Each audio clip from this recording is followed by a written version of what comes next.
Good evening, ladies and gentlemen. Welcome to the special edition of the show. Continuing on from Trek Wednesday, it was 9/16/2015. Start date right now is 2015.263 at 22:45 Eastern Standard Time. I'm joined here with our special guest, Fleet Admiral Jyril. Thank you very much, sir, for joining us again. Thanks for having me back. Not a problem. Not a problem. We appreciate your insight on the last show, and we decided to bring you back here as we wanted to continue on and have your input here as well. Our Chief Logistics Officer, Captain Timberwolf, please lead us off with a good howl, sir.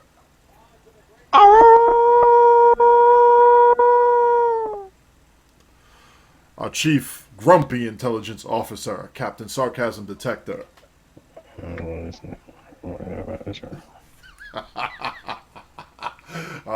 He's extra special grumpy about something Who here got him tonight, the though. wrong gravel? Look, man. I swore I sent up Mississippi gravel for him. The same stuff NASA uses. I swore I sent it to him. So it's not my fault if it didn't make it.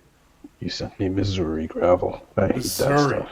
Oh, I told them Mississippi. Anyway, our Chief QQing science officer right now is on hiatus doing his shopping for our Chief of Cheesy Tactics, because husband and wife swap duties now. So our Chief of Cheesy Tactics gets to sit at home and prop his feet up while the science officer does the shopping. Thank you very much. Yes. Deal with it. Deal with it. But we'll have we'll talk about some PvP stuff later.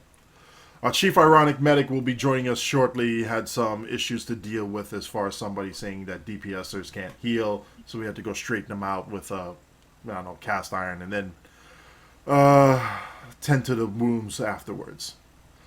And our Chief Emergency RP Hologram, Zeph, has showed up here, hopefully without the malfunctioning attitude adjustment circuitry. Don't know what you're talking about. The isolinear chip is broken again. I see. Going straight into everything here, the Cardassian episode arc revamp. Would you please, Mr. ERP, handle this? Give us some information. So, earlier this week, Tuesday and Wednesday and Thursday. No, Tuesday and Wednesday, I can't remember. Anyway, the folks over at Cryptic have announced that they're doing a revamp of the Cardassian episode arc. So essentially what is happening is they are removing 14 of the current Cardassian arc episodes, starting with Badlands and all the way through to Cage of Fire. They're removing them. And they're replacing them with 4 new episodes, 2 of which that are on Tribble right now that Mr. Sarcasm Detector was very gracious enough to bring me along on the shuttle to try out. I brought my my holo camera to take some video and compile it for folks to check out. But there will be 4 new episodes, and once you finish those 4 episodes, the arc picks up again with the Dominion arc second wave. So Cam and I have played the first 2 missions. I thought they were pretty good. I didn't pay attention too much to the story stuff because I was focused more on all the pretty visual stuff. But Mr. Sarcasm, what did you think? It's definitely a little interesting. I mean, it requires some polish, and there was definitely quite a lot of bugs. In fact, I was not able to complete the first mission. I don't remember what it's called off the top of my head now, but I got to the very, very end of the mission, and it kind of bugged out on me and just wouldn't continue. I know other people have gone on and played and actually managed to get past the point where I bugged out. So I'm not sure if it's something to do with my files or maybe my graphics settings. I don't know what it could be that's bugging it out. Hopefully this will get resolved in the future and I'm not just a unique case here. The second mission, absolutely beautiful. Very good looking alternate. Can we give the spoilers out here? Well, it's been already been leaked out a little bit, but it's a Mirror Give the Bajor. spoilers. Spoiler alert. Mute yourself if you don't want to Yeah, hear it. Mirror Bajor looks absolutely fantastic. So you do spend a little bit of time on regular Bajor, and then you jump to the mirror, and you can see the difference. And what it reminds me of is the kind of grim GSX type games where you're in this, post-apocalyptic dystopian New York or whatever it is they have in the game. Rainy weather, everything's dark and grim and just a exaggerated caricature. Really, really beautiful. What I'm kind of sad about is the lack of room. So you only see a very, very small portion, or it's only a tiny portion of the actual major map. The rest of it is all blocked off. But so far, it is pretty interesting. I tried playing through both videos, and there is a nice twist in the second mission. yeah. Don't give that spoiler away. Yeah, I know which one you're talking about. That is a big one. yeah, that was a little bit of a surprise. That was actually a little bit bugged out on my end. The animations weren't working quite as well, so I had to rely on the actual mission text to actually notice that, hey, wait a second. If you guys want to see those videos, I have the playthrough videos on my channel, and I believe Alan has made a little preview teaser type trailer for those missions where you can see just a little bit of them.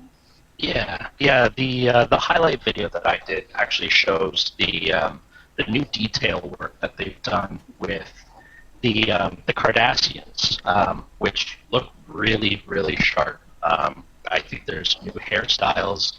They cleaned up the uniforms a lot.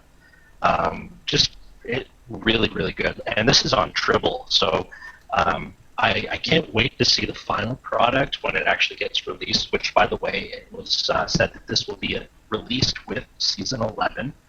Um,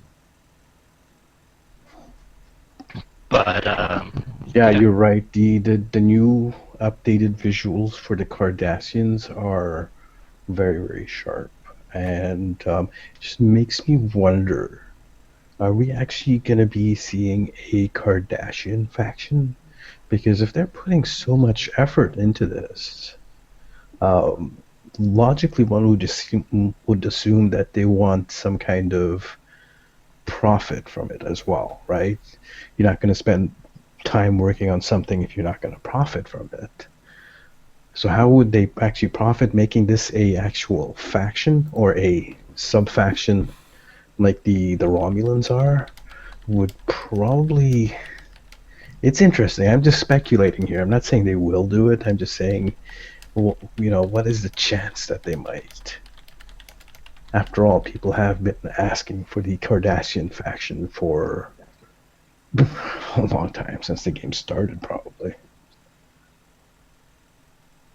I think the possibility of a fully fledged out Cardassian faction is, just as likely as anything else is on the horizon. But I think one of the big things you have to look at from at least the business standpoint and whatnot is, we've all been privy to little bits of numbers and things throughout time, and it's things like, how many Romulans there are compared to Klingons compared to Federation, and the number actually isn't large. So, you know, would they invest in, another race that isn't going to end up getting played as much as Romulans or anything else? That's a big question from like their business standpoint. I think before we could actually figure out if it would ever get done. Um, but I would love to see a fully in-depth like rebuilding of Romulus, maybe with that voice actors coming in, people like Garrick coming in would just make my day. I would be the biggest fanboy ever if that happened. Oh man, between Garrett and Ducat, oh, I I would be don't see how all they over bring that. in Ducat because spoilers for the Ducat's end of Deep dead. Space Nine there, but Well, you could always bring in, someone else with his voice, though. I mean, he well, had he had the mean Cardassian sound down. yeah. It's actually a funny thing. I was having this conversation with someone recently when we were looking at the new Cardassian models, and it's like, yeah, it's really kind of sad that of the three great Cardassian kind of characters from Deep Space Nine, only one of them is still alive by the end of the show. So, um, Just a quick thing. Am I coming through clear for folks now? You're still chopping up a little bit. Yeah, you sound like a robot. Yeah, Wow. it's a bit packet loss. Yeah, we need to Let clean me- the isolinear chips. We get it. We understand. Let me restart my matrix. All right then. Some light pollution there. Get Something it? like that. While he's doing that, though, I mean, I do understand that that there are some videos that both Sarcasm and Zeph has put up on their respective YouTube channels that would highlight a couple of things, whether it's a playthrough or a couple of other nice little teaser spoiler videos, right? Yes. So what I did was just a stream, just a quick and dirty stream. Jumped in, jumped onto Tribble, and played through. Actually, tried to play through the first episode, jumped into the second episode, and went back when I had a little bit more viewers and tried the first episode again.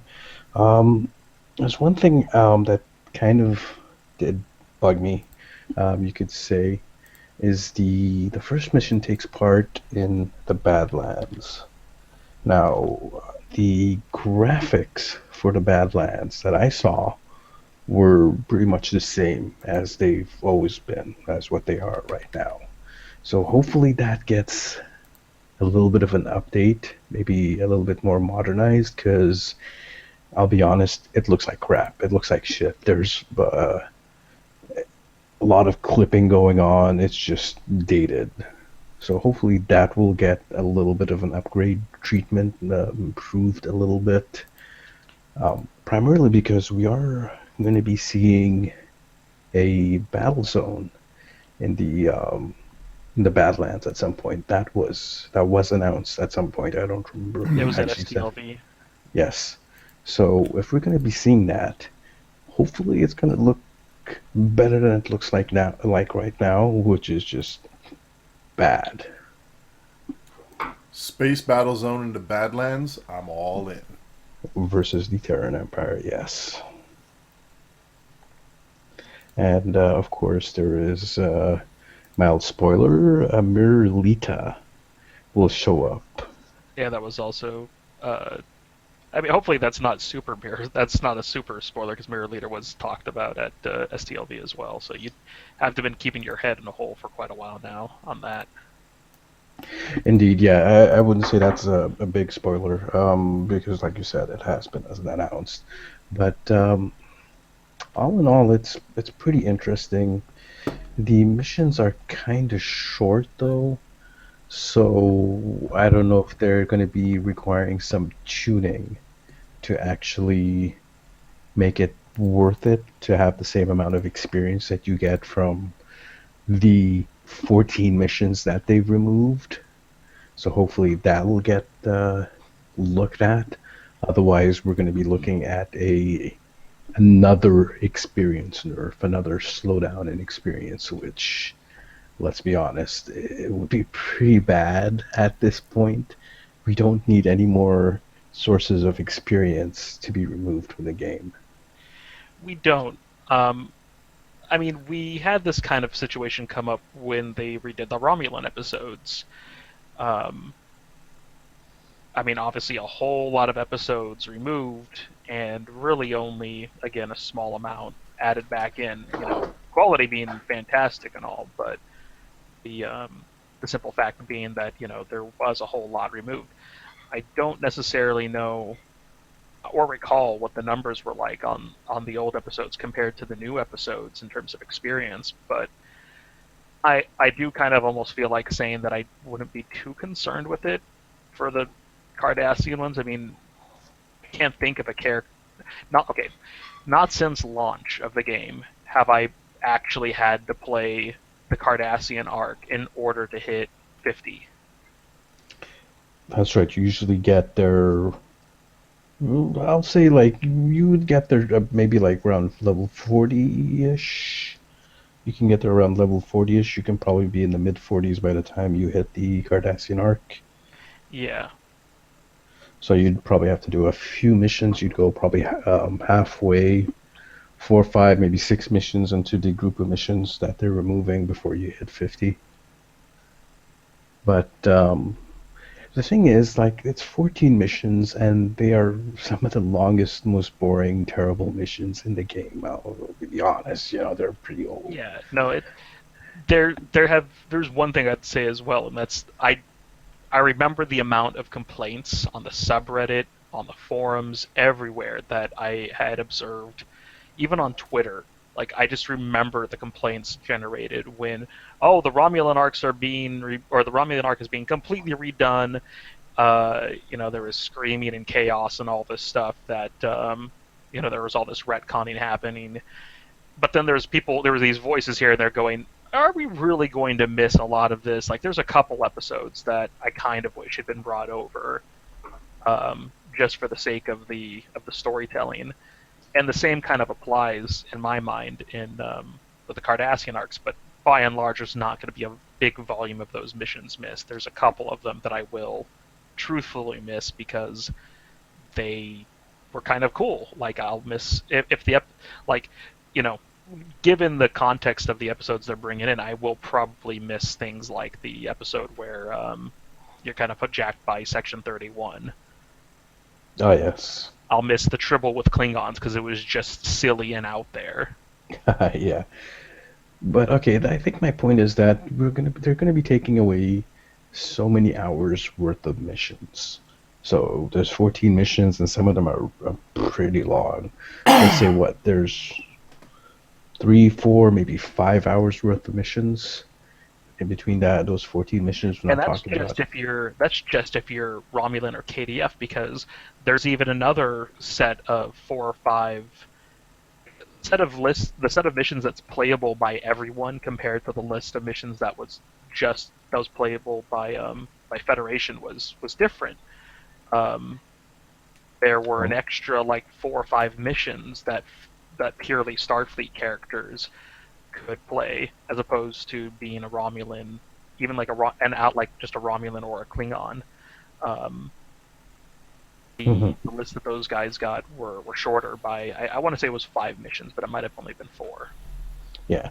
Well, okay, let's be conservative and say 3 or 4 hours worth of missions are going to be replaced by 4 missions, which, by the looks of it, I'm just judging by the first 2 missions, which are fairly quick. We're going to be looking at about 1 hour worth of missions, 1 hour and maybe a little bit more. So I'm trying to am I coming through? Yes, a lot better now. There we go. How many missions did they pull from the Romulan arc when they did the revamp there? Is it 10 missions? It was the same ballpark. It was something like between like 9 and 12. I don't remember the exact number, but I want to say it was the same ballpark. Not quite as many, but close. Yeah. I want to say 10 or so. On the playthrough on like a new character, because that was before they did the Delta recruit thing, correct? Correct. Yeah. I didn't really like the leveling up still seemed to be the same. And I should actually also add that with the new Cardassian arc, Zeronius Rex actually confirmed that they have taken into account. So if you have a Delta recruit who isn't that high and hasn't gone through the Cardassian arc, they have taken that into account, and your Delta recruit will not be affected. So the rewards from Mission X is going to be moved into Mission Y, for example. Yeah. Right, that's not too big of a deal there. I just would like to point out that Blackjack is going to be doing a stream tomorrow on Monday, and he's going to be playing through the Cardassian missions, the specific missions we're talking about, and I think he's starting I at. think he's starting tomorrow. I don't think I don't think we Yeah, all realistically think he's going to get through every single one. But we're especially given how late he's starting. yeah, 7 Late p.m. I Eastern, believe. yeah, 7 p.m. Eastern, 4 p.m. Pacific. Um, whatever that translates to whatever your time zone may be in the middle. Um, the where I'm admittedly kind of looking forward to it.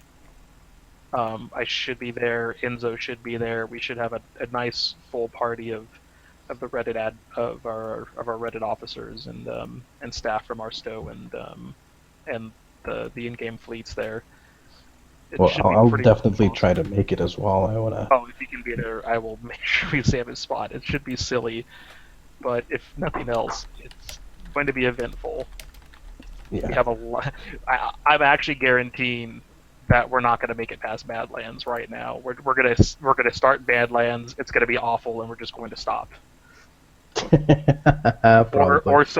Or we're going to be accidentally running it on higher difficulty, which has happened in the past on the streams. We've popped in and someone was on elite, and then someone's going to die, and then they're going to have to run all the way from the very start of the level because there's no respawn points in Badlands. Ouch. Yeah. Although the version, like I said, it's pretty much a very similar mission on Tribble right now for that very first mission.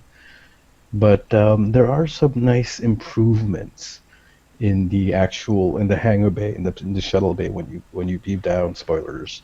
A Yeah. couple of things people have noticed, for example, was the runabout. The Federation runabout was replaced with a what looks like a Jem'Hadar ship. That's Yeah, yeah, I noticed that too. That was cool. So we think it's a Jem'Hadar ship because it's grape colored, but it's not something we've seen before. Yeah, So some that's- sort of weird shuttle. Yeah, I don't remember ever seeing. the Gemhead fighter by chance? Like, I mean, because that would be an existing asset they already have that they just have to make what's it called? A ground scale. It looks like like a squished Ryzian cruiser, like squished and longer. Yeah. Something like that. Yeah, a little bit longer, kind of like a hot roddy car thing, or a drag racer. Maybe we can Yeah. poke Thomas about what it is.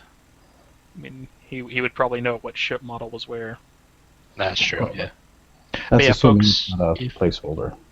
If you people listening in, if you do decide to go check it out on Tribble, remember that it is Tribble. There's still a lot of work to be done. I think they still have another at least a month before season 11 gets released. So there's still a lot of work to be done, bugs to work out.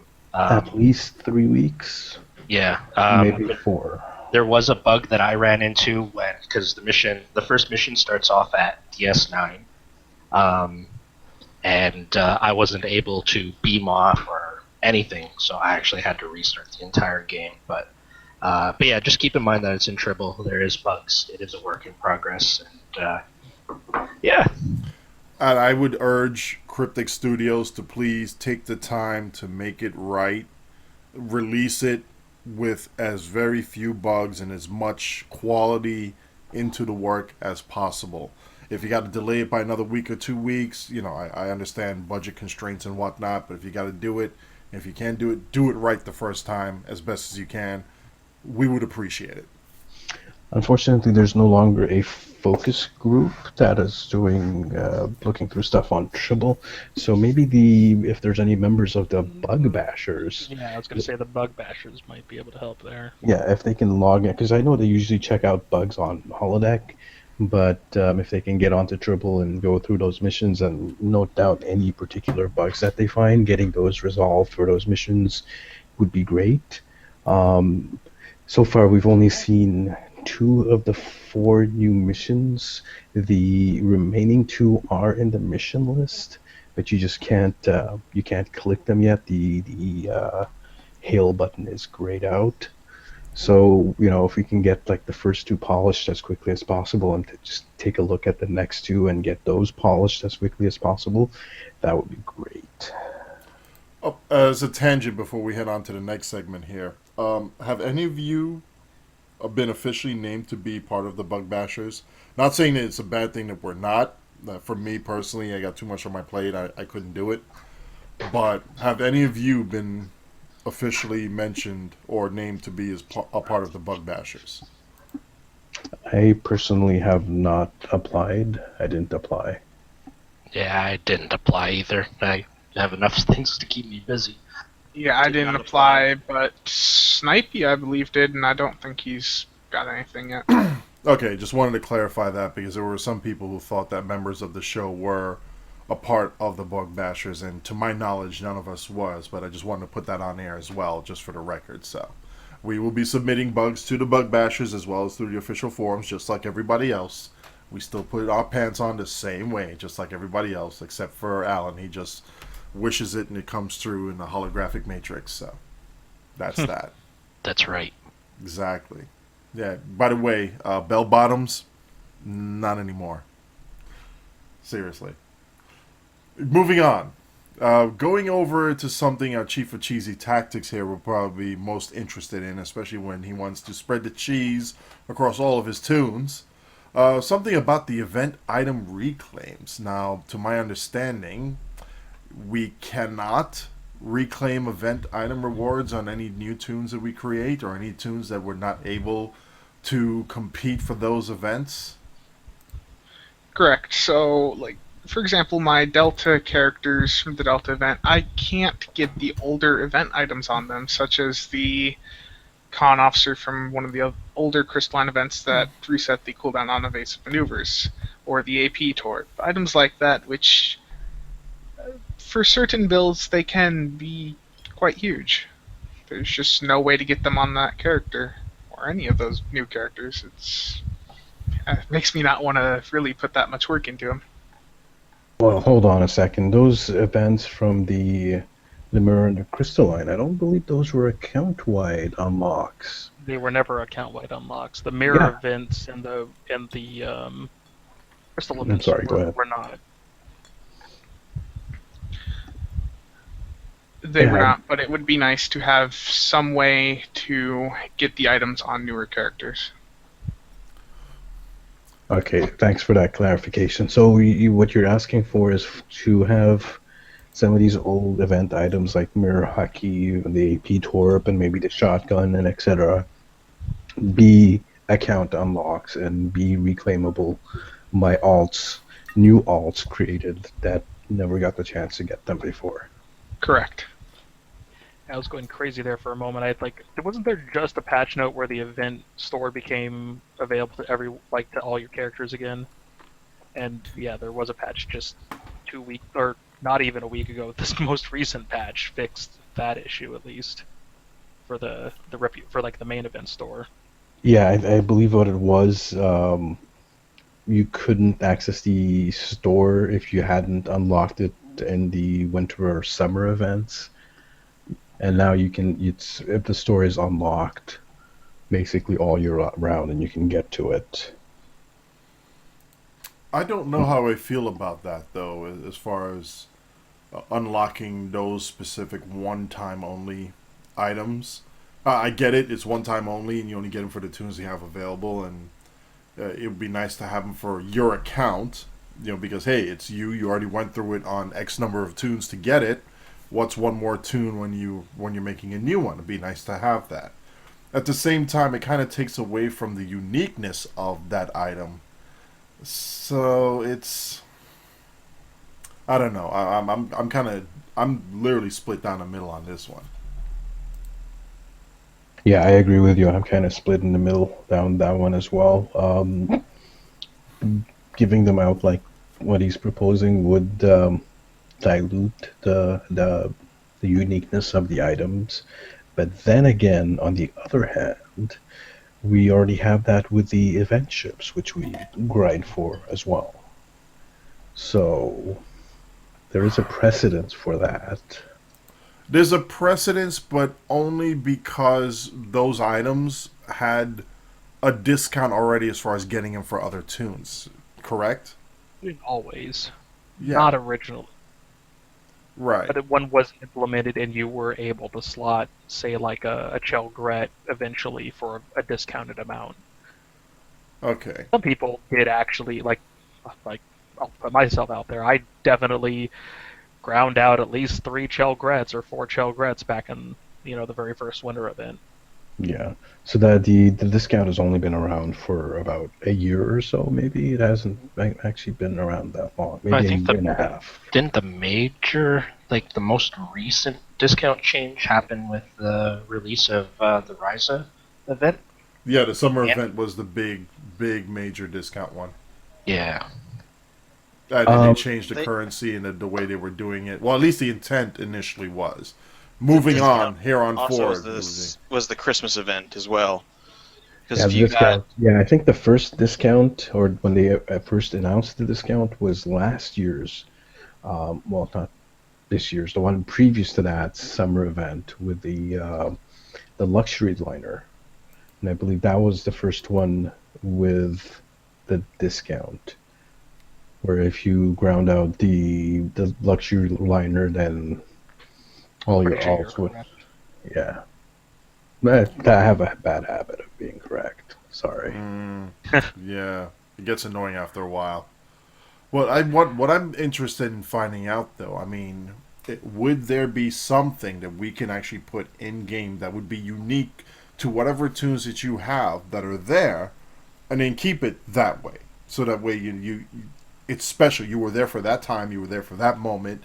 Congratulations, you get this item here that would improve your quality of life when doing these specific type of missions or all missions in general, and that's that. And unfortunately, you make other tunes, okay, well, they won't be able to get that bonus, but it would make those tunes that went through that all that more special to you, or at least for those events.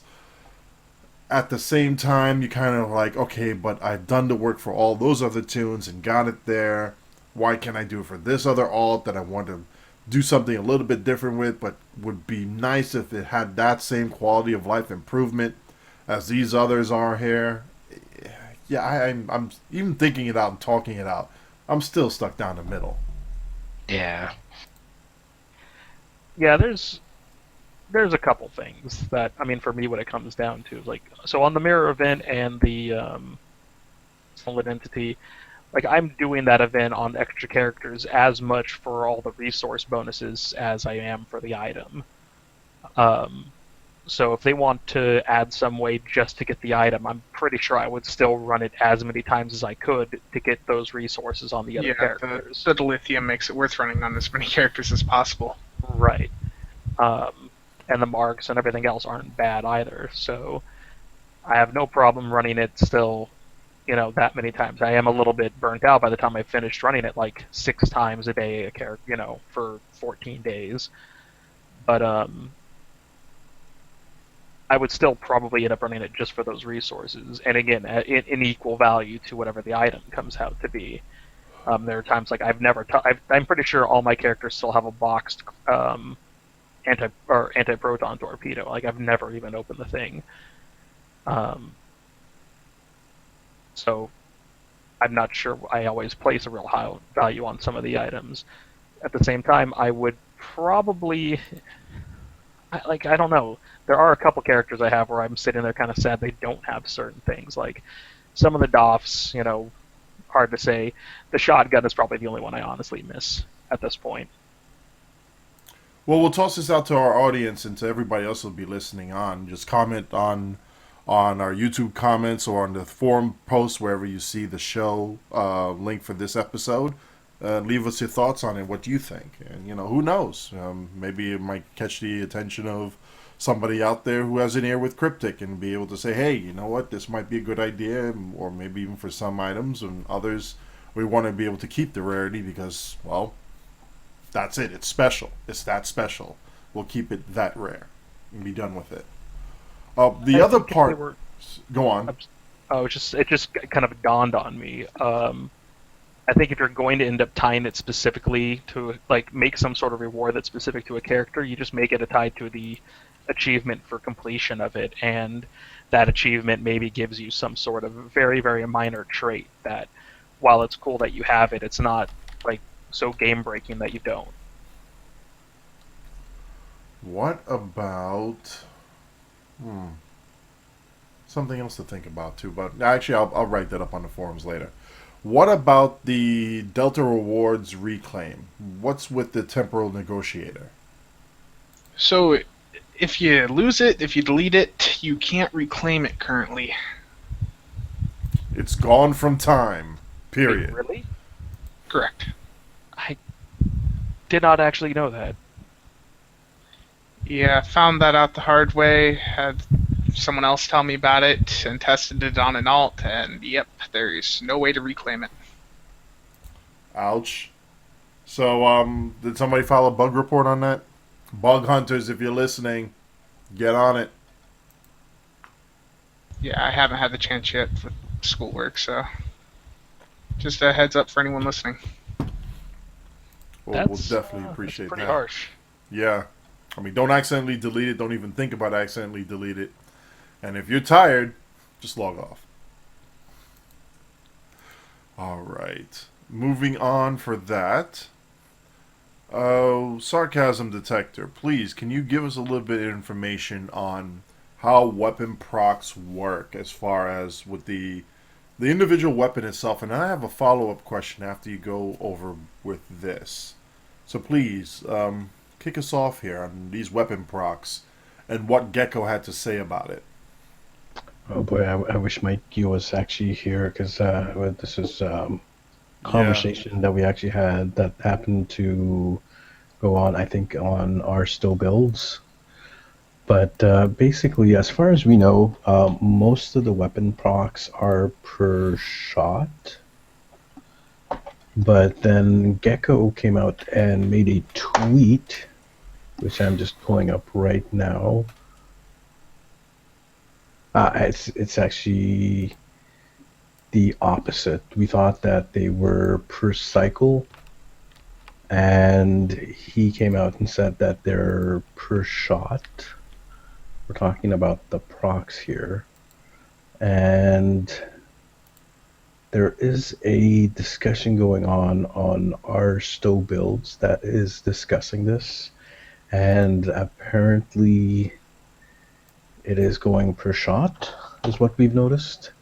You guys are going to have to dig deeper into that conversation. I'm just pulling out the STO builds here. So I see Gecko's main tweet, and then I see he had tweeted, "Let me clarify, every time you pull the trigger, you get one roll of the proc. So for beams, each click gives you one proc chance, not four." So in other words, it's per cycle. And when we talk about a cycle, it's all the shots that a weapon will make before it stops. So if it's not on auto fire, for example. So a beam weapon, if you don't have them on auto fire, you hit the space bar or you hit your fire all beam weapons, they will do 4 shots and then stop. That is the weapon cycle. So it looks like it's just a question of Al Rivera not getting the same or using the same terminology that us players were playing at, and this might have caused some confusion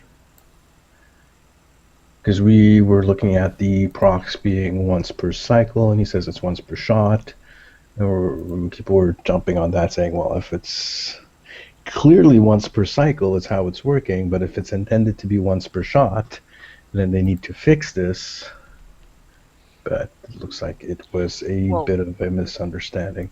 There are some things that are per shot, and I don't think they're not weapon procs usually.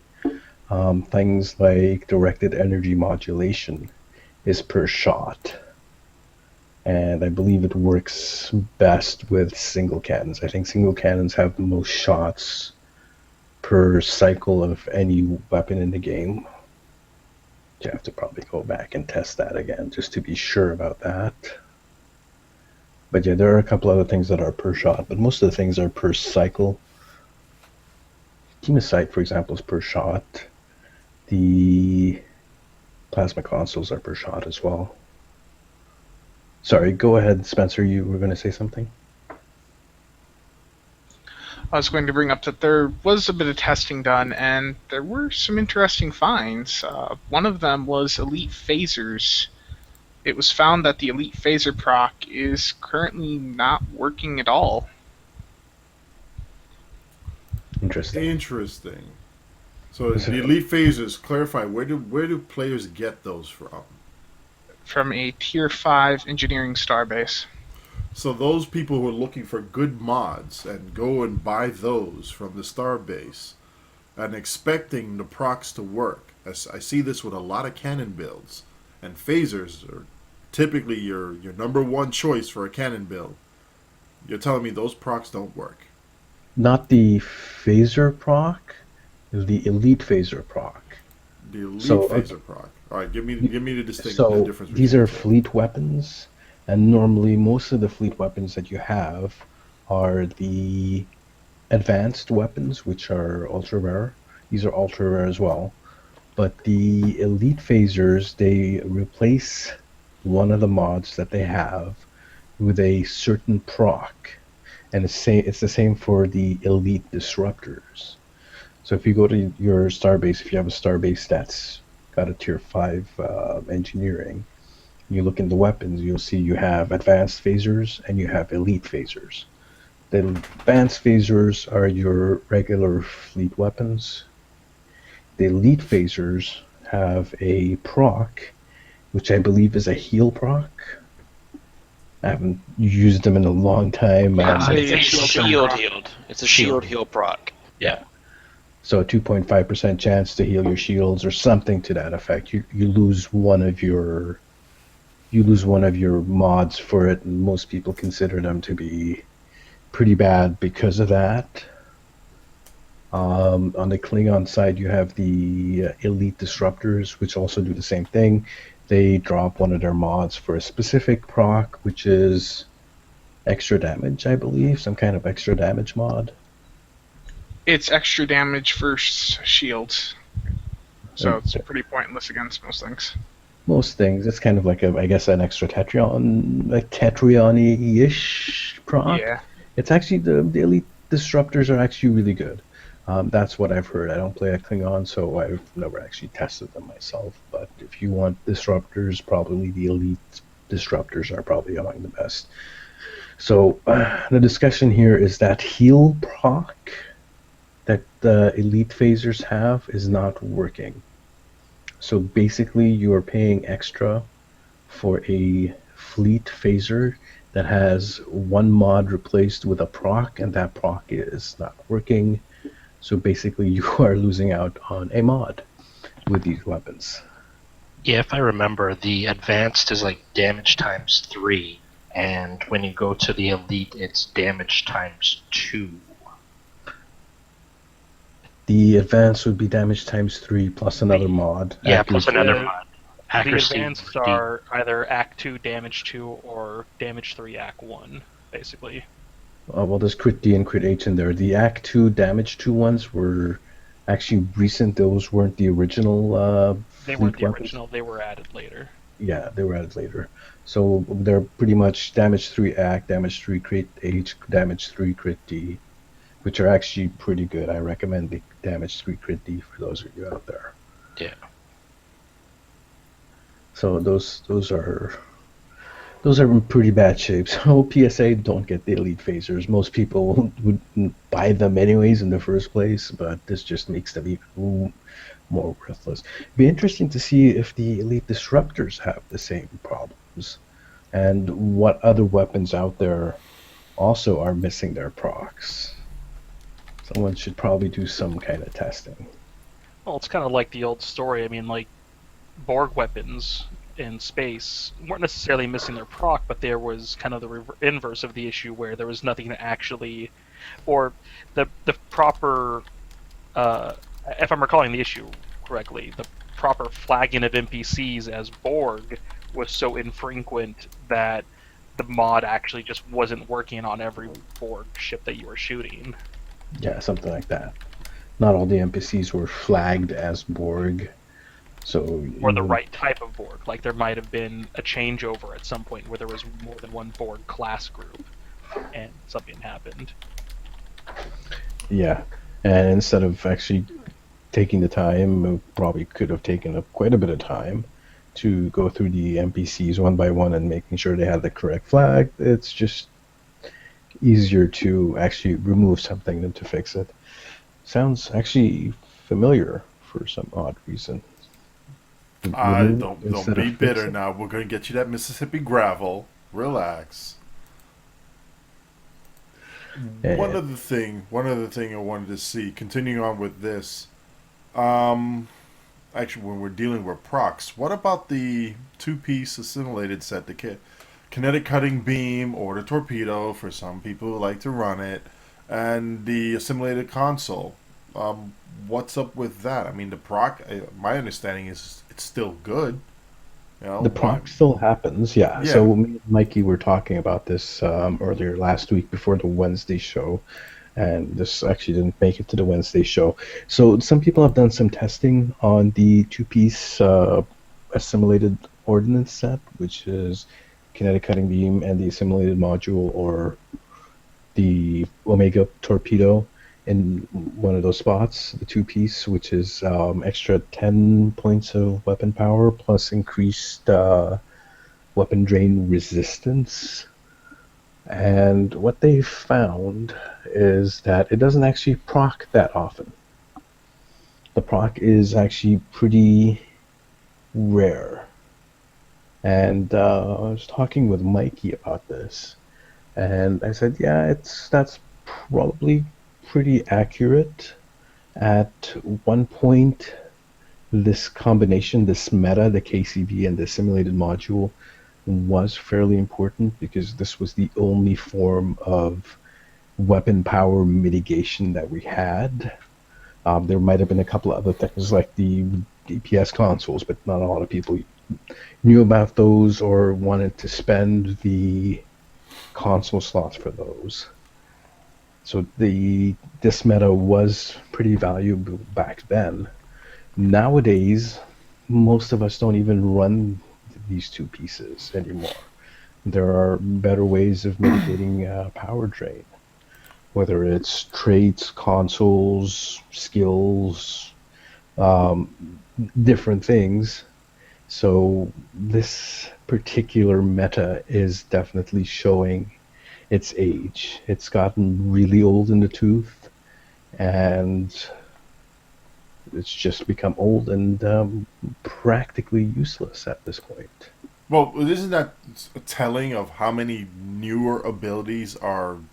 I don't know if this is a proper way to phrase it, but saturating the market of options available to people with energy weapons, because you have so many different power conservation or power boosting traits or mechanics available to you. It would make something like the kinetic cutting beam in the simulated console not only just worth less to you, but worthless for even slotting. You're better off with running, if you're broadsiding, 8 arrays and a trait or two versus and plus a three-piece set versus KCB this and then something else. Correct. It used to be good. Um, But it was in the good by sense, virtue of being your only option. yes, exactly. Because there weren't really any other options. There were, but they weren't so hot. But because we have so many options, and most of these options that we have now, these new options, are significantly better, this meta has become deprecated. It's going to take a while for that information to disseminate out into the player base. So you're going to see a lot of people still making builds with this. It might still have a place in PvP, maybe, but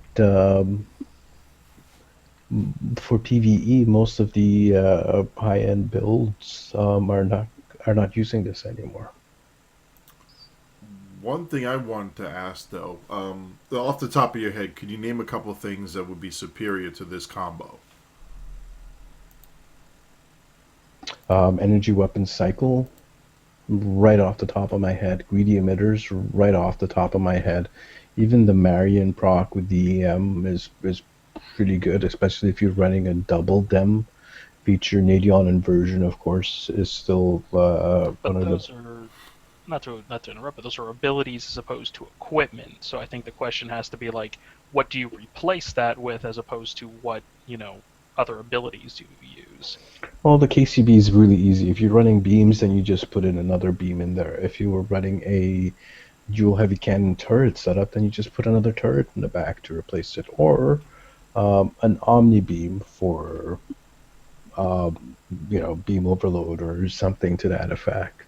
In that case, the console itself is kind of meh.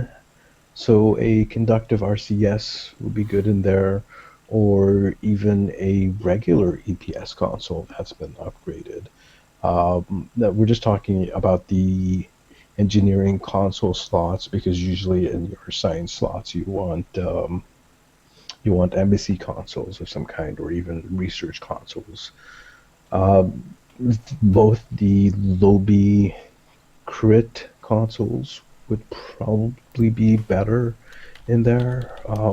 There's a lot of these old consoles that have kind of dropped out of the meta.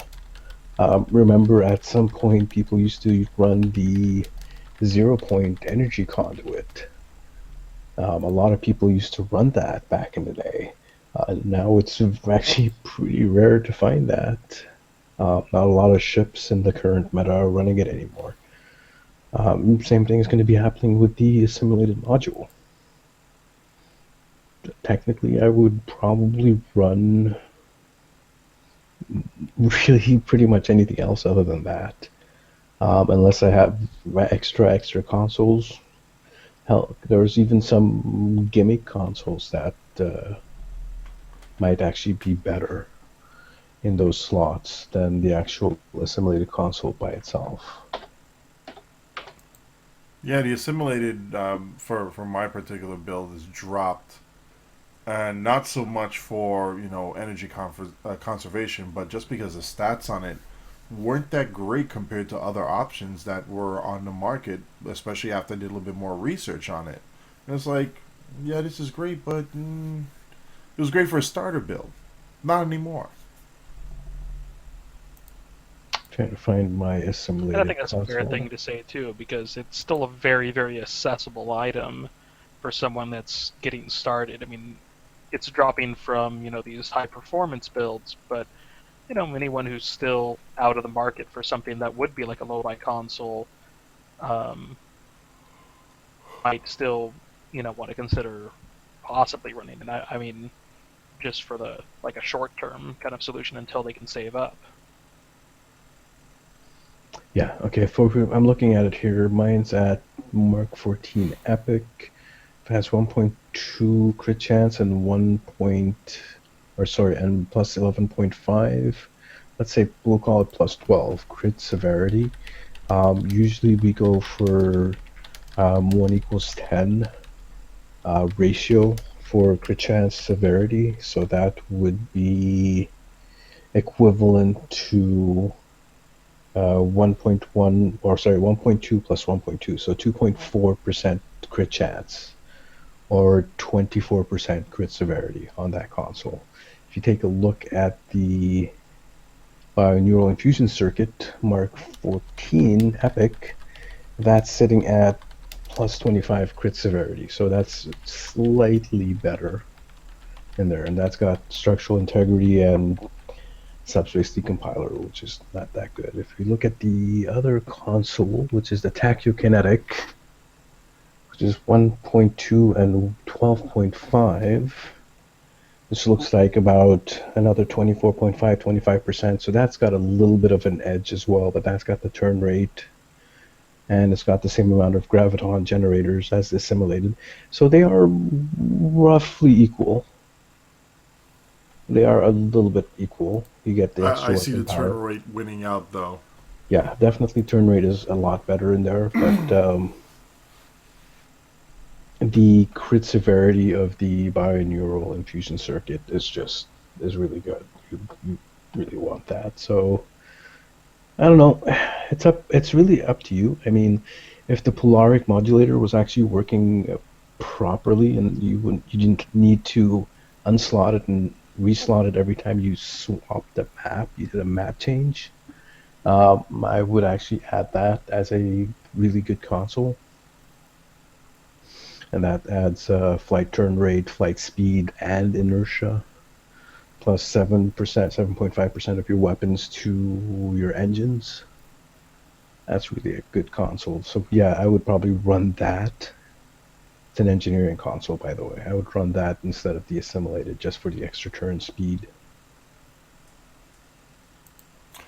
Coming up, speaking on consoles and coming up with a couple other things we're bringing in console wise. A couple things I wanted to touch upon, especially dealing with the Crenum holding, is the lack of threat mods on any of the Crenum consoles. And I'm thinking, that would be nice to be able to have either a plus or minus threat, mod on there to replace one of the other stats you could get, whether instead of part gen flow, you could get like part gen plus threat, part gen minus threat, something of that nature. Why wasn't threat included in this? So what do you guys think? Should threat have been included with this at all? Because I personally think it would have. It should have been. Uh, so far, the pattern for every holding has been to offer something kind of uniquely different. So this is the first time we've had an overlap. So it's kind of hard to say if there really should have been an overlap in the stats. I think you kind of look at whatever the Crinum holdings are offering and just assume they're going to be their own thing, that they're meant as an alternative to the Romulan threat consoles, as opposed threat science consoles, as opposed to being a replacement for them. I'm gonna jump in here and just point something out. Um, I'm gonna disagree with you here, Odin, and say that the Crenum consoles should have the plus threat or minus threat added to them, despite any of the mods that they already have. And the reason why I say this is if you look at the current Embassy console, for example, I'm looking at a FlowCap console right now. It's got four things on it. So this one's got the threat reduction on it. It's got its main skill boost, which is flow capacitors. Then it's got a damage boost to plasma-based exotic damage. And then the fourth thing, it's got the plasma proc on there. So it's four things. But if I look at a console from the Crenum research, it only has three things on there. It's got its primary skill, its secondary skill, and then it's whatever its proc is, whether it's heal based or exotic based damage increase. So these things have three, while the Embassy consoles have four things going for them.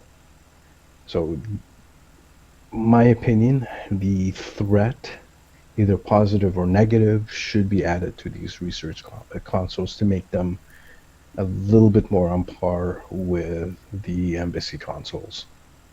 Is it perhaps a difference of what they consider the valuation of those that special ability they put on the Crinum consoles? We've seen a lot of times in the past where a certain item kind of comes off as maybe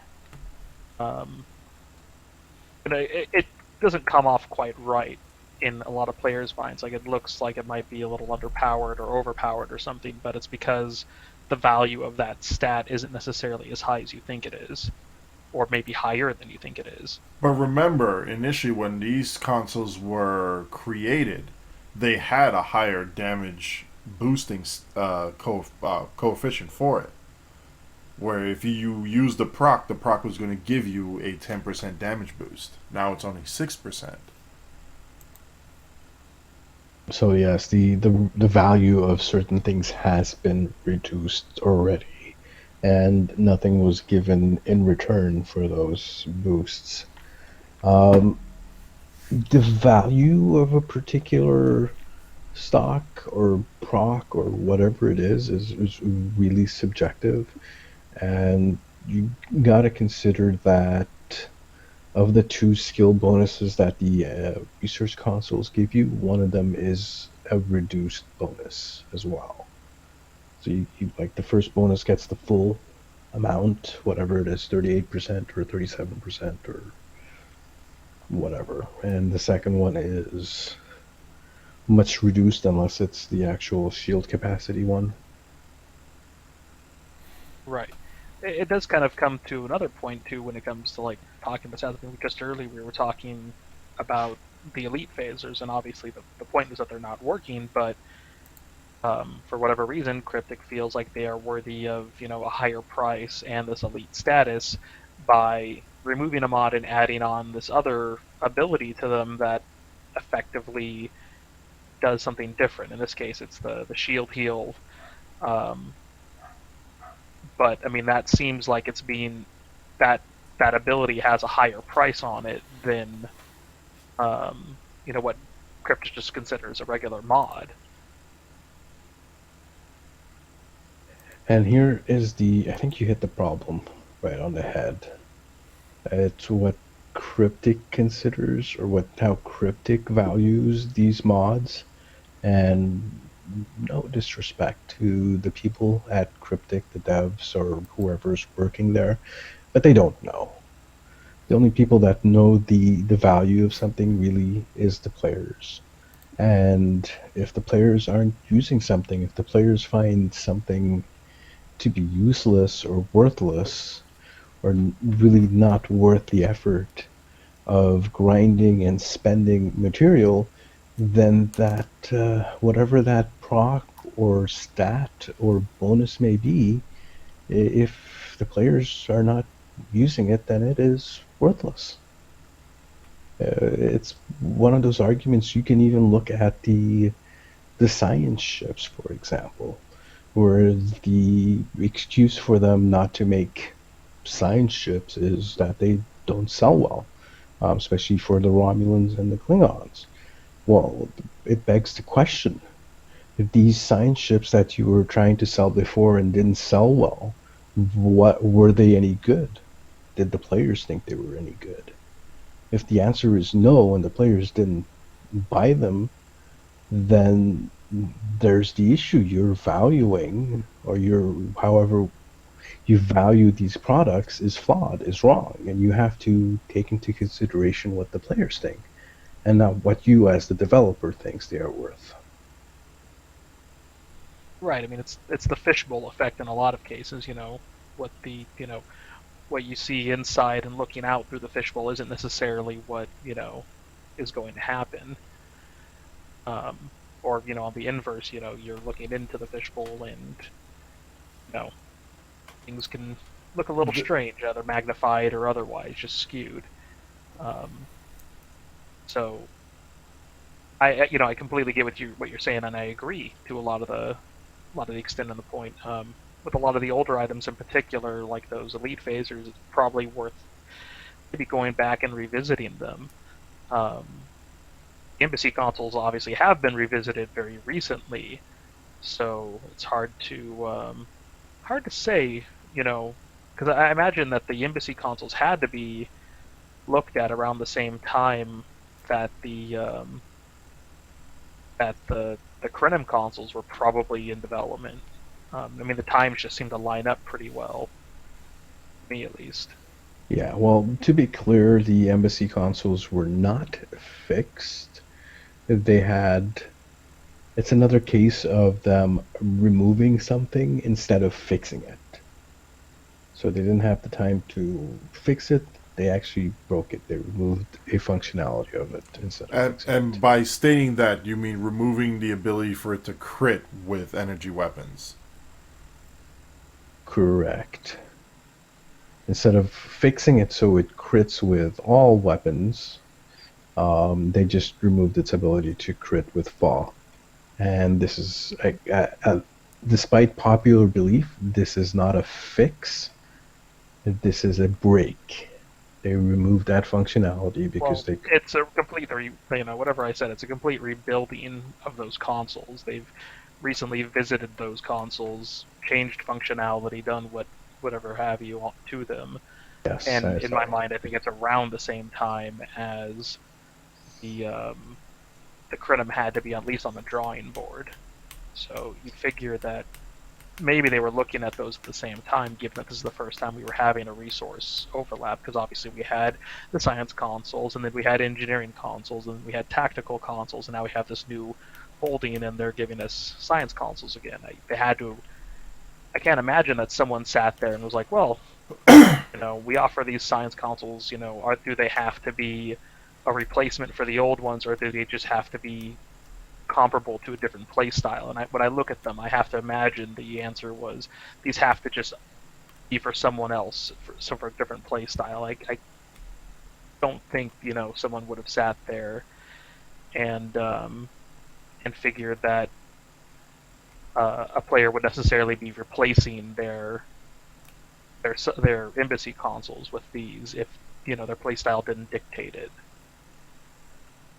Well, I would see a situation where somebody wanted to use the Crenum holding consoles and be able to toss out heals without generating so much threat, or and have their damage boosted, even by a small amount. At least it'll help out while they're able to heal their partners or themselves, or have another special ability proc off of that and not have to worry about reducing threat, or for whether for or against what you're trying to do.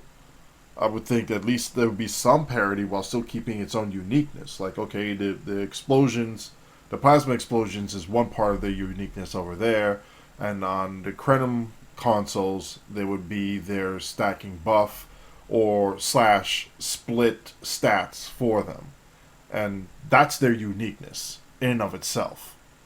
That you either want A, multiple plasma explosions, or B, a potentially stacking buff that has a chance to drop depending on how often you toss around heals, or if you use another ability that helps proc them as well. So doing having both of those there, you still keep their uniqueness. It's just a matter of how much more unique do you want to make it to the point where, hey, this would be great for this type of build, but I need the threat, and therefore I'm forced to go in this direction instead of, hey, this would be great for this type of build, and I have a different, unique play style for it, but I need the threat, and I don't have the threat there, therefore I'm locked out of that option. Yeah, it's certainly interesting. Maybe we can actually open that up to our listeners out there, whether they're the live listeners or listening to the show on via the forums, the podcast, the not live. It's getting late for me. It's almost midnight, so I'm having trouble talking here. But you know Yeah, what it's I mean. So yeah. if you're listening out there, what are your opinions? What do you think? Just reply back and let us know. And a shout out specifically to the Agronauts for this one here. I'm looking at trying to make my own tank to join you guys, and I'm seeing the Crenum consoles as a big offering, but without the threat, it's like these would be so good on this build, but no threat, can't use them. Anyway, speaking, well, one last thing we're going to touch up on here, and correct me on this, Chief of Cheesy Tactics. There's no emitter option on the research lab consoles. Not that I've seen. Can anybody confirm that? Or would we find that out? Because I haven't looked, and I'm taking your word for it, and I believe you. But I mean, it's like it kind of boggles the mind. Why no emitters on these when you have other options? Pretty much all Emitter, the other options there. emitters would be the shield healing or the shield regen? Which one is the emitters? Oh, I have to double check that one. I'm not in game right now for that, but I think it's shield. Shield regen. It's shield healing. Shield repair and shield healing. Okay, There yeah. we go. So, all right, right. Amplifiers is the shield capacity, or whatever it is. Well, Yeah, that's certainly interesting. That's actually a interesting one to be missing, especially if you want to play a type of healer, one of the types of healer, which is a couple of shield heals here and there. That is pretty sorely lacking, actually, when I think about it. You think it was a distinct choice or just an oversight? Like a distinct choice as in maybe there was an interaction with that specific kind of ability and some sort of crazy snowball they saw and making them way too powerful of a choice for the people that were just solely focused on healing, or if it was an oversight, then it's an oversight. There's no really point Uh, in I, I would say bothering. this is an oversight because I don't see any type of overpowered synergy with any of the consoles. In I fact, some of couldn't. the Yeah, I don't think of any either off the top of my head, and I don't. I don't know unless there's something extremely funky with the code.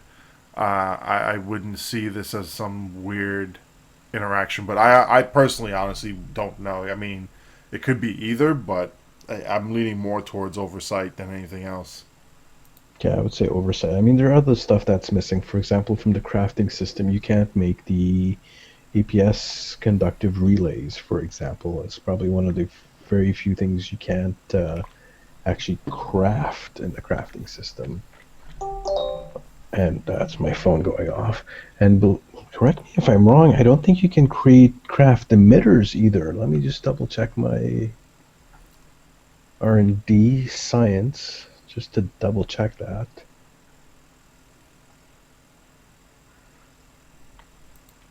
It'd be interesting why those options were not available then. Well, if we can get any of the devs to make a response on that, we would love to hear from you. Actually, yes, you can create an emitter array via the crafting system.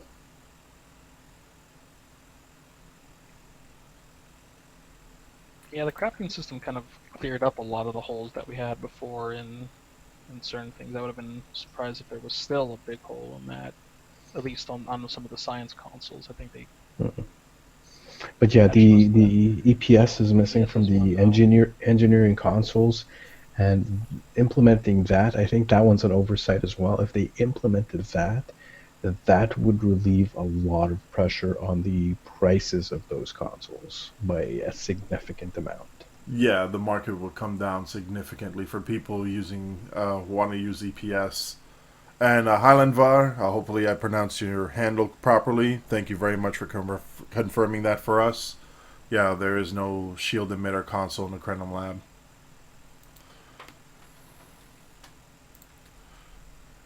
Moving on, we want to talk a bit about the Neutronic and Chemosite. I don't know if you want to call it debate, squabble, scratch, but we do have a couple updates on that and still some testing that is ongoing. We have seen a couple of anomalies with it, and it's not just with Neutronic and Torpedo Spread in general. We see it with Fire at Will as well. We're looking into the anomalies to try and get it there. The double proc effect that we've visually seen with Torpedo Spread is the initial proc you see is the shield hit of Chemosite, and then the final proc you see is the hull hit of Chemosite. Now, there are entries within some of the log files that we would see, but it's not consistent, where you would see two different lines for shield hits that are back to back, and two different lines for hull hits that are also back to back. And the values for those are different. So it appears to be unique entries for each one of them based off of that shot. There was a test that Porch Song and I had ran where he used one array and fire at will, and we've seen that double proc entry there as well, and we're trying to get that sorted out so we have other eyes looking at it to go over it and verify that. But preliminary reports, so we do see the double proc there as well, under fire at will, but it is not all the time. I repeat, it's not all the time. Same thing with torpedo spread. It is not there all the time. We're trying to find out if there's some sort of weird anomaly with the calculations or the log file just spitting out something that, I don't know, is going into the future and pulling out the next entry or something like that. We're trying to get them, all of them added up. But, if you want to go through that many logs and you have nothing better to do with your free time, have at it. We'll put the links for all the logs where we've tested. You can go through it line by line and start pulling out everything there and account for every single chemosite proc known to man. Have nothing better to do with your time? Help us with the show. Oh, please do, and help the bug hunters and the bug bashers and everybody else who just wants to say, you know what, let's eliminate a bug around here so people can stop whining about it in PvP and PvE. Thank you. Now I do sound like an angry New Yorker. Well, all due respect to the snipey, but PvPers are gonna cry about anything no matter what, Anything that gives anyone a minuscule amount of advantage is extremely overpowered and should be nerfed unless I'm actually using it, then it's actually fair play. With Snipey 2 and Neutronic, he did want it nerfed, and he considered it cheese, and then last week he set a record using it, and he proclaims it is no longer cheese. And that is typical of a lot of PvPers out there. It is cheese if it kills them, and until they actually use it themselves, and it's perfectly legitimate, fair gameplay. Oh, and speaking of which, I'd also like to welcome him to the Kinetic community as well. I will get your membership number and your card mailed off to you as quickly as possible. I haven't received my mail yet welcoming me, Odin. You haven't earned it. You haven't earned it because you're using the AP Torp, and that is not a true kinetic weapon. But that is a projectile. That is a projectile. We're still verifying those logs, so once we can confirm that you have been using it and using it on a regular basis, we will welcome you to the kinetic community. After all, we did welcome Felician into the kinetic community, so thank you very much for using Torpedo and using it on a regular basis. That is so racist against the AP Torp. I'm gonna go to Tumblr and make a post about it. And I have a kinetic cutting beam, therefore I am part of the kinetic cutting. No, sir. That is actually. It is a kinetic weapon. It is an energy weapon that does. You didn't damage. say projectile. I did say projectile. I did say projectile. It has to be a projectile. Read the manual. You will see it there. It spells it out.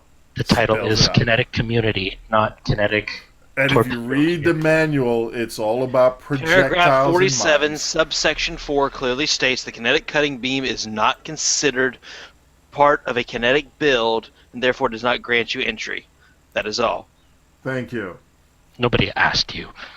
Anyway, the other thing that we're actually looking at with the Neutronic, and yes, we're going to give away everybody's favorite secret on this, even though I've been writing about it for months on end, was that Neutronic Torpedo is great for a drain bolt because of part of its effect. It benefits from flow caps. Yes, no surprise. Has a drain component to it.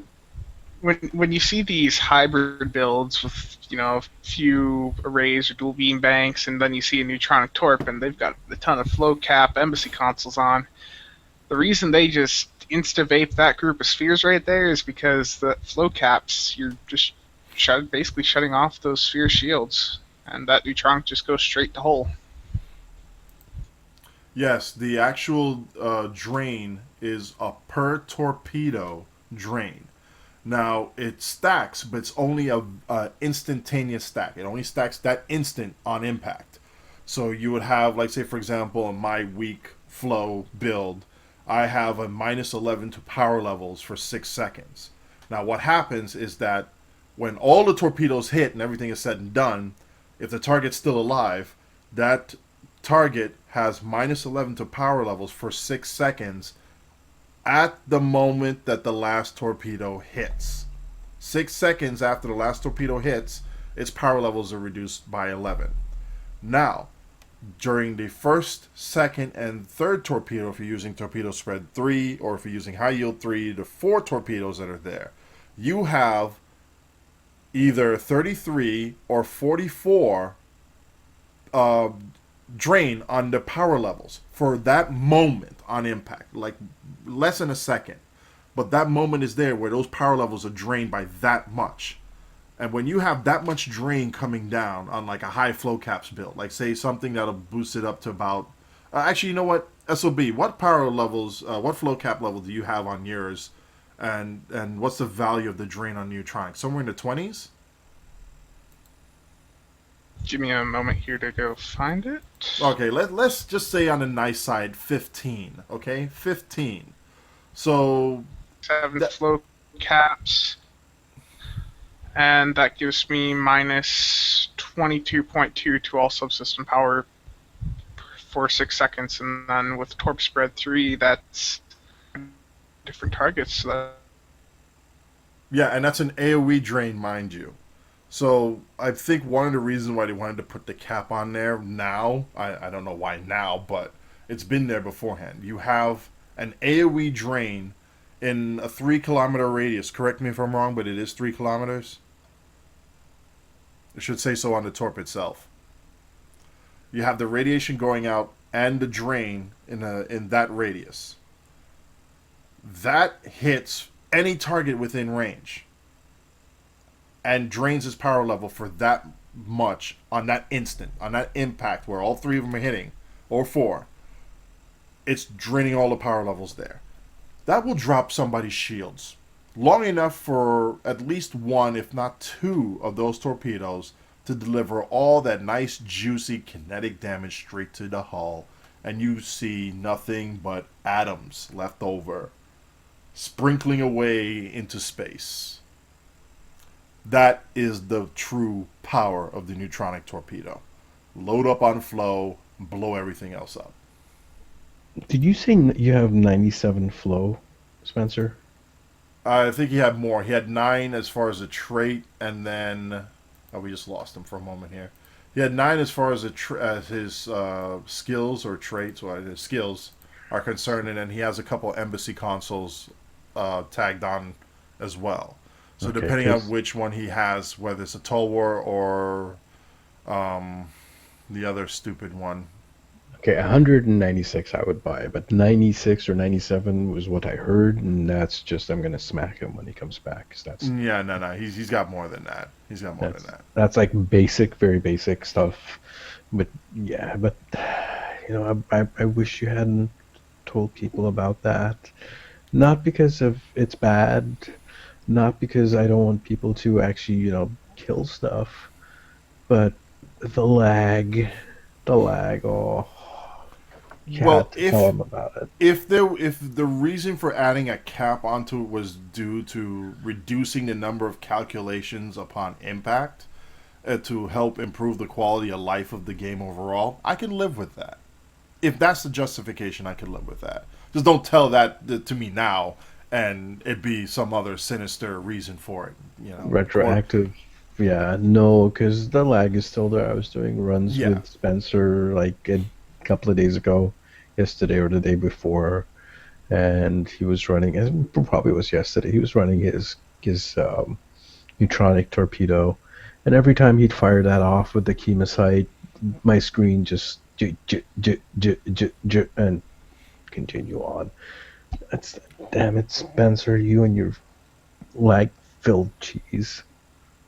No, I get that a lot too with mine, and I know a bunch of people have beefy graphics cards, including myself. I don't see it as bad as they do, but they see it, and so it's something that we wonder how much of it is actually due to graphic settings, and I have my stuff almost all the way turned up. How much of it is due to graphic settings, and how much is due to server side issues or client server communications, and then doing the damage calculations, and then doing the effects and everything else coming into it. How much is that actually impacting the game? Now, I can tell you when Neutronic didn't have a target cap, it wasn't happening. It wasn't happening. People were complaining every time I fired off a Torp Spread 3 or a High Yield 3 without the Chemosite. With Chemosite, I've been hearing about it.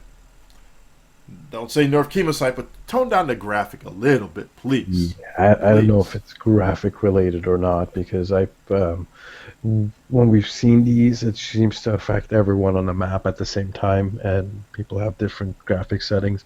I know for myself, usually when I'm playing the game or doing a stream, for example, I put my graphic settings to the minimum, like really, really low, and just to get a smoother gameplay that way.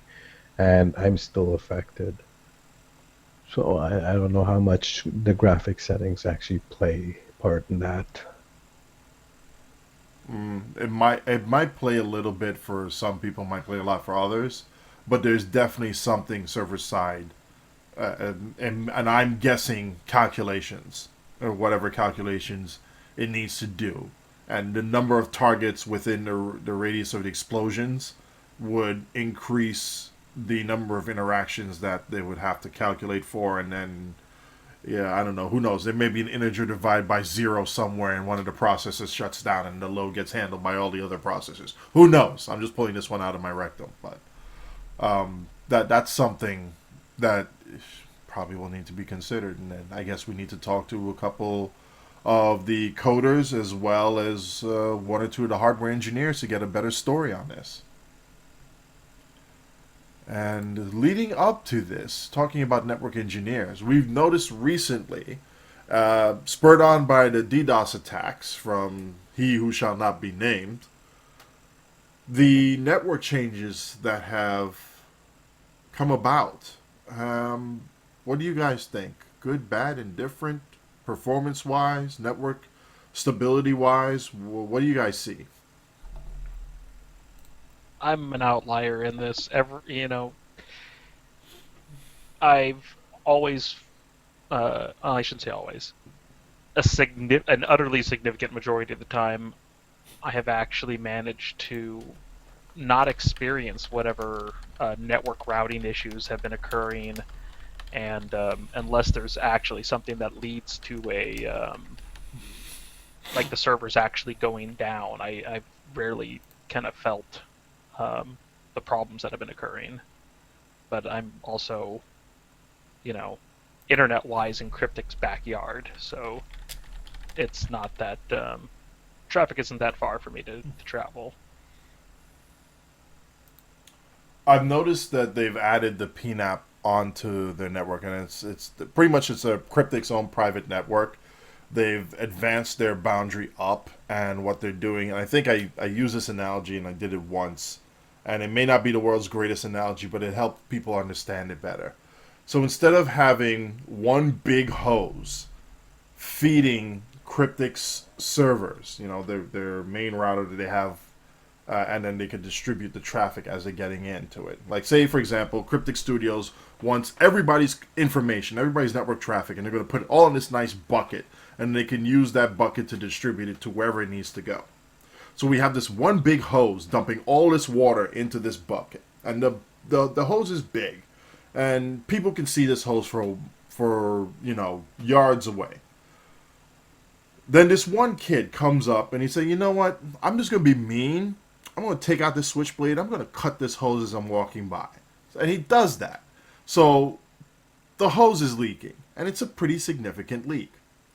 So the amount of water going into the bucket that Cryptic, wants to put into every other location that they have there, it's not getting as much water as it should be, and that's causing problems. So what they did is that they built a reservoir ahead of the bucket, and instead of one big hose, they have several different hoses from several different locations pouring water into this reservoir. So if this kid comes over and say, "Hey, I see a hose here. I'm going to cut it whenever I see it." Cuts one hose. What they could do is like, "Oh, this one hose is cut. No big deal. We'll just get everybody else around here to pump a little bit more water for each one of their hoses, and then we will not lose any of the data that we need to keep coming in." Man, I'm from California. This water analogy is like it's kind of triggering right now. We're being brainwashed so I'm much sorry. into this like this drought thing, and I'm like, oh my god, where's all this water going? Cryptic, why are you hoarding the water? They're hoarding the water, man, and they're loving it. But they're doing a very good job in retaining the water, so long as all the hoses remain intact. Since they did the actual hardware change or whatever last change that they did, um, we haven't had any DDoS problems, and the fuckwad hasn't actually been tweeting anymore. Pardon my language there, but there was another issue this this weekend, which was unrelated to the DDoS, or not directly related. Um, because of the change that they did, they forgot to correct me if I'm wrong. They forgot to do a update of the DNS. Yeah, it is Or actually like I've worked in this kind of networking environment and whatnot, and back in the early days, in particular of things like DDoSing happened, and a lot of the newer technologies were in their infancy, and this kind of thing was so common back then. I'm still kind of it doesn't surprise me to know that it's something that was overlooked now. But I'm sorry, I cut you off. What happened? Like my understanding, I think, is the same as yours, and that's the um, the DNS just was not properly rerouted for the hardware changes and they put in place, and it's just hilarious in my mind being a former network pro. if I It's remember correctly, we kind of figured it out like that yesterday night. It was yesterday night. We were, looking at some problems. Actually, I didn't have any problems logging in, but a lot of other people did. I figured that mine already had the IP address cached somewhere on my system. That's why I was able Right. to log in without any problems. But we kind of figured really quickly it was a DNS issue, and I think we waited for like an hour and a half before Cryptic started tweeting saying, "Yeah, I think we think we've got the issue figured out, or we know what the issue is." So that was certainly amusing. Um, for those of you who think what we're talking about here might be a little bit technical, I'm going to give you a very simple description of what DNS is and what IP address is. It's similar to how a phone works. So, for example, if I want to call Uh, uh, Gerald, and yeah, an easier one is actually just saying a mailbox. Like, you put it, your address is your address, like your physical address, and the difference is like necessarily who lives on the inside. Whoever who lives on the inside is essentially the IP, and the street address is the name of the site. Um, the name of the site is going to be the name of the site, but you can potentially move, and it just results in you know a change that has to occur and be distributed through the postal service and whatnot. The same kind of system more or less exists on the internet. You can change an IP address, and that change just has to be registered with all the different ISPs out there that are routing traffic to your domain. I think my explanation is actually simpler than yours. Oh, I've heard the telephone one, and I never like people just didn't get. Well, okay, let me finish the explanation. Say I want to call Gerald. Now, the way telephones communicate is only by phone numbers. So you can't walk up to the phone and say, "Phone Gerald." It's going to go, "Huh? What?" You have to actually put a phone number in there. Now, I might not have Gerald's phone number memorized, so I'm going to look in the phone book. Open up the phone book, look for Gerald. There's his name, and right next to his name is the phone number. And I put that in. IP and DNS works exactly the same way. Computers only communicate with each other via the IP number. They only use numbers to communicate to each other. But when you, as a human, are going to your web browser, you're entering in the name of the thing. When you enter in the name, the computer goes to its phone book, which is the DNS server, and says, all right, well, here is the name, and this is the number associated with it. That's the phone number, or that's the IP address, and allows you to connect. So what happened was basically the phone number got changed, but the phone book wasn't updated with that new phone number.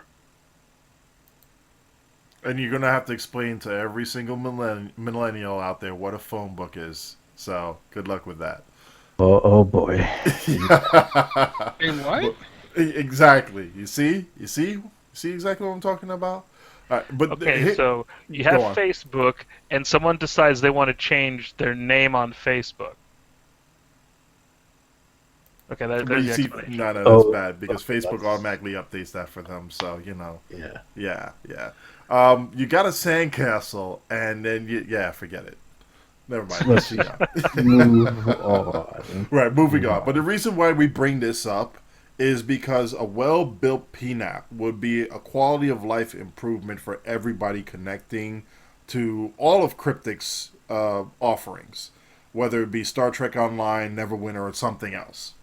Yeah, this would be a good quality of life for everybody. You build prouder routing rules. You have a solid infrastructure in front and behind your Boundary One. You're good to go. So long as you're getting decent uh, bandwidth coming in from all your multiple providers, and you have a nice fail-safe going on where if one goes down for whatever reason, the traffic gets rerouted very quickly for minimal to no downtime at all whatsoever. Yeah, this is great. This is a huge quality of life improvement for people. When I saw this coming up, the couple of months that I saw the PNAP appear and then disappear, I was excited, hoping that it would be permanent because this would be adding more stability to STO and hopefully alleviate some of the latency issues that we were experiencing. Now that this is on here, I'm like, yeah, let's do it. Yeah, that's my nerd moment for today. It's a pretty light nerd moment. Well, I like to keep it simple. But anyway, we have to make sure that our millennial gets put to bed. You know, he's already disconnected right now. So somebody get him a bottle and his favorite book and blankie and, sing him a lullaby. Oh, wait, that's Snipey's job. Never mind. Crap, and he's out shopping. Wow. Yes. Anyway. You guys are as vicious as I was with blackjack. Holy crap. Oh, no, we're worse. We're far worse. We are far worse. They make fun of me and my torpedoes. I get fair game to everything they do in their private life. And this is just what you hear live on the show. Usually we're very vicious with each other off air. But it's a fun vicious though. Yeah, that's it. Anyway, we thank you very much everybody for listening to us on the show. On behalf of everybody else here, thank you for all in the audience and in the live chat for tuning in. I know this is something that is a special, whether you want to call it a treat or a special request for you to join us in chat. We thank you very much for it. I'm the Stuttering Strategic Operations Officer. On behalf of everybody else here on our panel, have a good morning. See you out there.